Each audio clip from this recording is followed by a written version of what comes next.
everyone, it's Jack from Cultaholic.com, and I hope you've all had just a smashing Valentine's Day. But now that all the love and happiness is out of the way, it's time to talk about some violence and betrayal, because that's what we had tonight. That's right, it's time for what happened at NXT TakeOver Vengeance Day. Let's get it on. What the hell?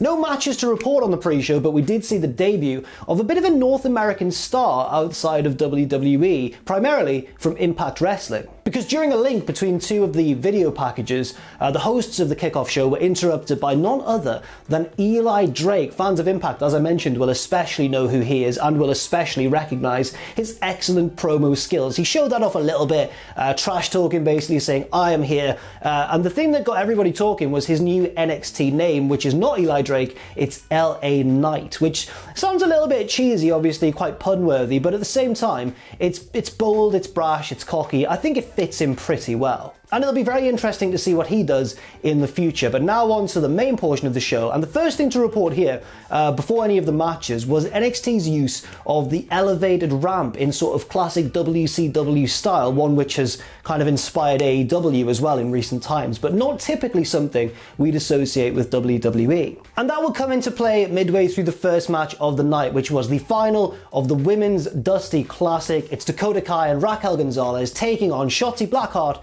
and Ember Moon. Now, a lot of people in the build-up to this match expected the babyface team to win because, of course, the winning team gets a future tag title shot and the current tag team champions are Nia Jax and Shayna Baszler, so it would kind of make sense from a traditional heel-babyface dynamic point of view. But of course, to get the win, they'd have to deal with Raquel González, who has been looking strong recently in NXT. She looked strong off the bat here.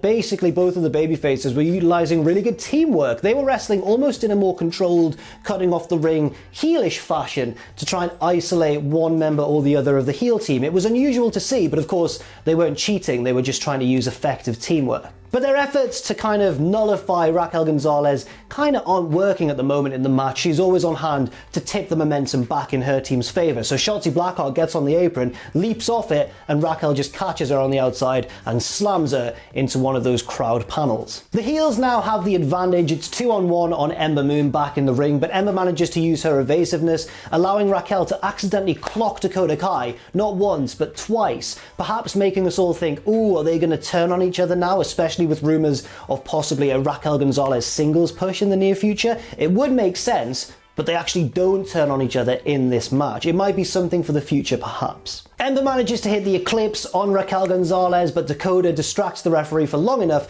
that Raquel eventually, when the pinfall is made, has time to kick out at the stroke of 3. So now the babyfaces start to go a bit more high risk. Shotzi with a nice suicide dive to the outside. She then gets Dakota on her shoulders and Ember dives off the top rope with a crossbody to the outside. That was really nice stuff. But eventually it's not enough for them to pick up the victory because Raquel González very cleverly isolates Ember Moon, slamming her onto this now elevated ramp and then shoving her off the side of it, and she's completely out of the match now. Back towards the ring now, Raquel just launches Dakota onto Shotzi, who's lying prone on the canvas, and then she scoops up Shotzi, one-armed powerbomb, gets on top, and then Dakota piles on as well just to make extra certain, and the heels win the match. There's a little presentation ceremony afterwards at the top of the ramp. There's confetti. Regal comes out to shake their hands, kind of hangs around a bit awkwardly in the way of the camera, but it's a nice moment for the pair who don't really celebrate in heelish fashion. They're just kind of very honoured and touched to win this prestigious award, in memory, of course, of Dusty Rhodes as well. I think it was right. They may have cheated in the match, but they understand how big a deal this is and they're going to respect the fact that they've won it, I guess. And I think it was a good match too. I enjoyed it as an exciting opener. There were a few little miscommunications here and there, but on the whole, I thought the structure of the match really carried it through. It was a very entertaining structure and one which paid off in the end.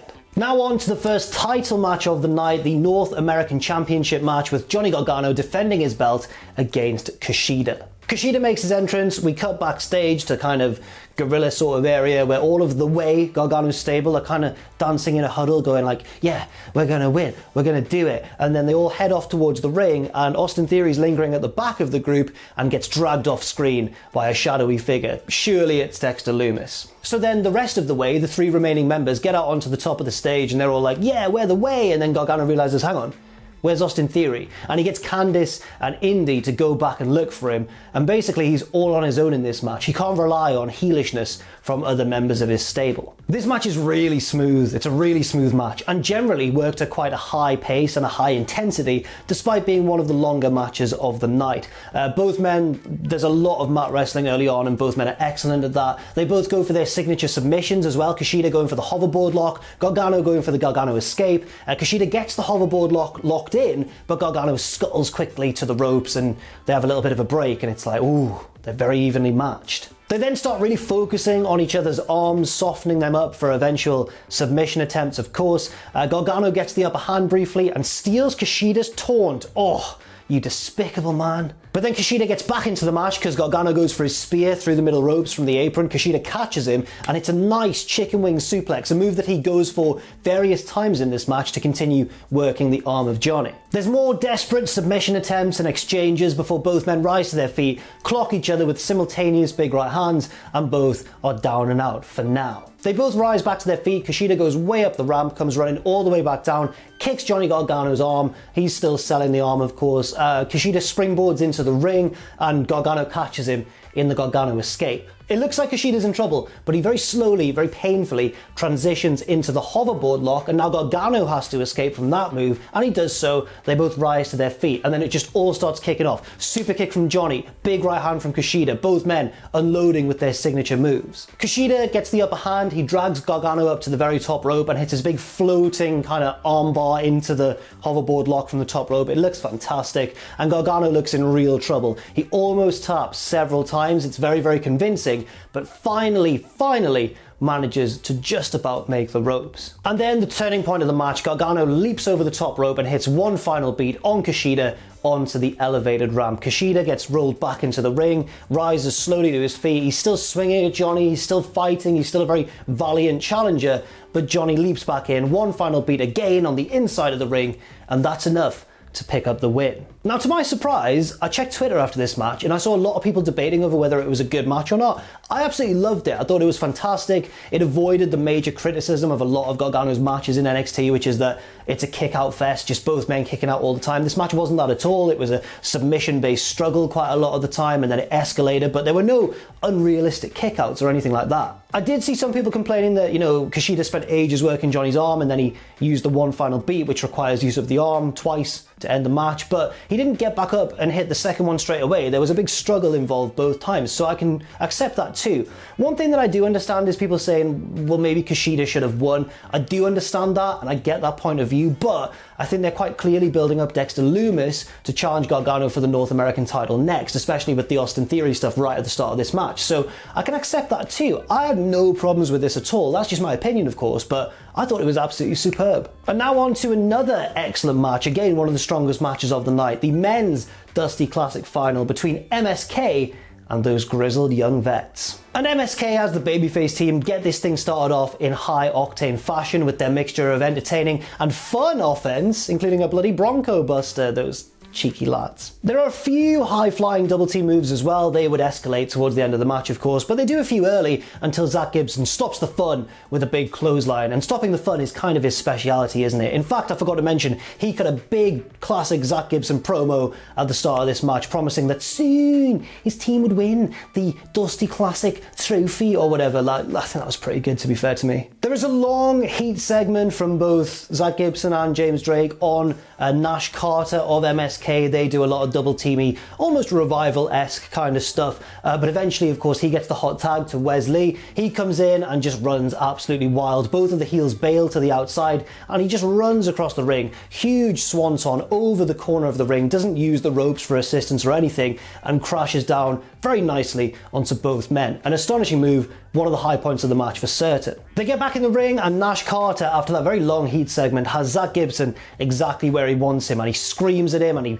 slaps him in the face and just starts absolutely lighting him up. It's very exciting. It's always nice to see as well a big heel, a very pure heel like Zach Gibson, get his ass handed to him. It's just classic wrestling stuff. Lee gets tagged back in, but he encounters some nasty double team offense from both of the grizzled young vets. They hit him with pretty much everything they've got.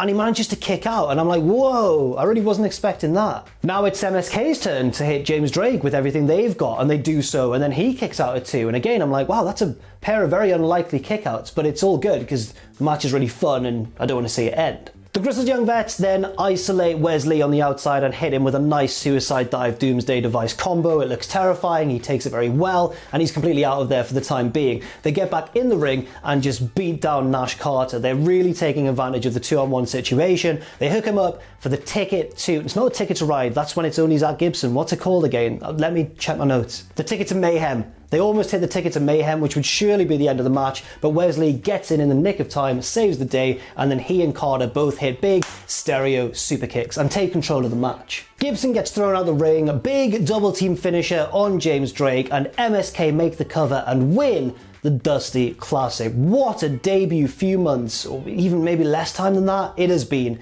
for the former Impact boys. And again, similar to Dakota Kai and Raquel González's victory, there's confetti, Regal comes out to shake their hands, they're there with the trophy. Regal doesn't stick around this time, he just gets out of there and they have their moment, and it's really nice stuff. And shout out as well to Grizzled Young Vets, because obviously it's easy to boo them, because we're meant to, but they play their heel roles to absolute perfection, helping to elevate the emotion of MSK's win. And of course, the Gargano match didn't have a lot of unlikely kickouts, but this match did, but it was just an absolute high octanes, not really spot fest because there was storytelling in it as well, but there were a lot more kickouts in this one, I suppose.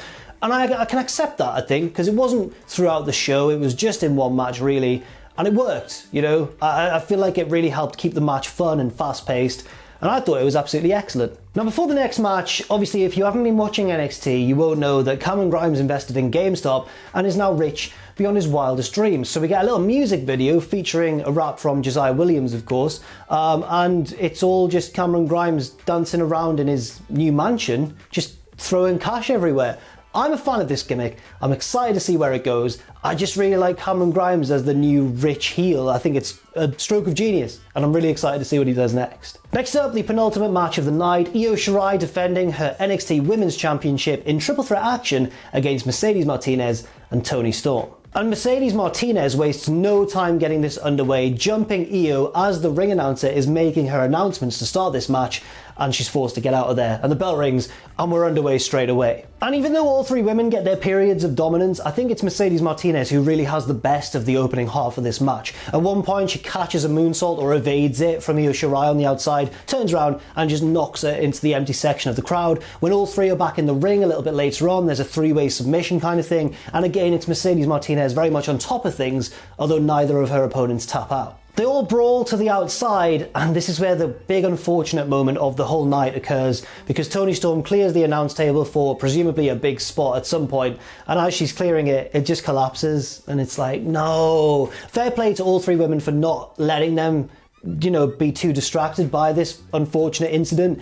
They all managed to carry on and, you know, keep the match flowing, but damn, like, I just really wish we could have seen whatever they had planned. Io does still hit a big spot though. She climbs one of the trusses, one of the metal girders, I suppose, at the side of the ring area, and leaps off onto both of her opponents, and it's still a nice moment, but yeah, I just wonder what they had in store. Back in the ring, Mercedes nails Toni with her finisher. Toni kicks out at 2. Toni nails Mercedes with the Storm Zero. Mercedes kicks out at 2. So they've kicked out of each other's big moves. What's going to happen next? Well, Toni Storm gets on the top rope, huge diving headbutt to Mercedes Martinez, who looks out for the count. Toni makes the cover. 1. Io Shirai flies off the opposite side of the ring with a moonsault and breaks the pinfall attempt. And from there, Toni is incapacitated, Mercedes is still totally gone, Io covers her and retains the women's title. Another really good match. This was a very consistent show in terms of quality, as you're probably starting to realise, because I've said that every match so far has been great, but that announce table collapse was so unfortunate, but they still pulled a good match out of the bag anyway. And finally, the main event of the night, Finn Bálor defending his NXT Championship against Pete Dunne. Pete Dunne, of course, is still aligned with Oney Lorcan and Danny Burch, but they don't accompany him to the ring. He's on his own here. And this match gets off to a fairly slow-paced start, which seems to imply that they're going quite long here. Thankfully though, they didn't go for too long. Yes, it was a long match, but I was worried it was going to be like a 50-minute epic or something, and maybe we'd suffer for it to get to the conclusion. But no, it wasn't quite that long. It just had a bit of a methodical start. And by methodical, I mean Pete Dunne's pretty nasty brand of methodical, headbutting Bálor in his recently broken jaw, working the fingers of course. Bálor for his part is working the knee of Pete Dunne, which kind of comes into play later on. It's all interesting stuff. At one point, Balor's working the leg of Pete, so he just starts hitting him in the ear to break the hold. That's really nasty. Must have been really sore. Later on, Bálor gets an STF locked in, so Dunne just grabs one of his fingers and spikes it into the canvas. But then Dunne's knee has been worked on as well, and that is taking an effect on him too. He's selling it after hitting his big signature suplexes, for example. He tries to do that kind of Daniel Bryan running backflip out of the corner, doesn't land it as cleanly, and Bálor turns around and nails the Pele kick. It's all very cleverly built to achieve certain goals. Bálor gets the upper hand eventually, heads up top and comes off with the coup de grace, but Dunne reverses it into a triangle, and Bálor makes the ropes eventually after a long struggle, but he's out of it. He looks unconscious, so his foot is on the ropes, but he's completely gone. Dunne tries to take advantage, the ref pushes him away. I'm like, ring the bell, ref, he's out. Pete Dunne's won the match.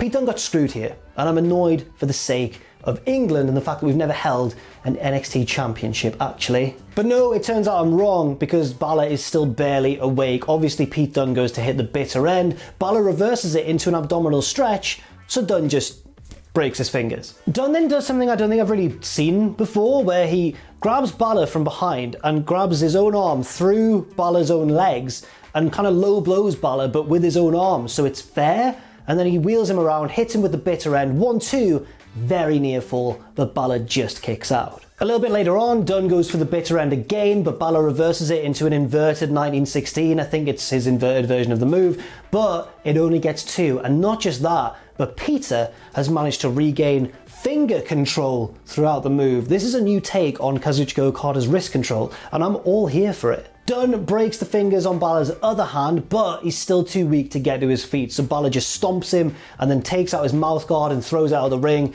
Big running drop kick, heads up top, coup de grace. That's enough big moves in a row, Finn, calm down. And that is enough to put Pete Dunne away and retain the title. Finn Bálor is still the NXT champion, but the drama was not over yet, not by a long shot. So Finn poses on the ramp with his broken fingers all stretched out in front of him and gets jumped from behind by Oney Lorcan and Danny Burch. They throw him in the ring and all three heels start to beat down Finn Bálor. And then somewhat predictably, the Undisputed Era's music hits and they all run out to save the day, minus Bobby Fish. So it's Adam Cole, Kyle O'Reilly and Roderick Strong. That's all fair, that's what we'd imagine to happen perhaps.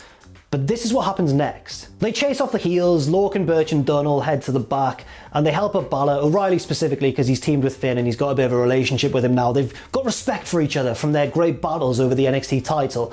And O'Reilly helps Bálor to his feet, and he poses with the Undisputed Era, and they all stand there doing their thing. And then, I mean, Bálor doesn't, obviously, he's not a member, but he's friends with them. But he's not anymore, because Adam Cole out of nowhere, like Shawn Michaels, just super kicks him right in the chin. Everyone's taken by surprise, the signature disappears from the bottom of the screen, and Kyle O'Reilly is livid. O'Reilly's like, Adam, what are you doing? That's my friend, you've just super kicked, bang.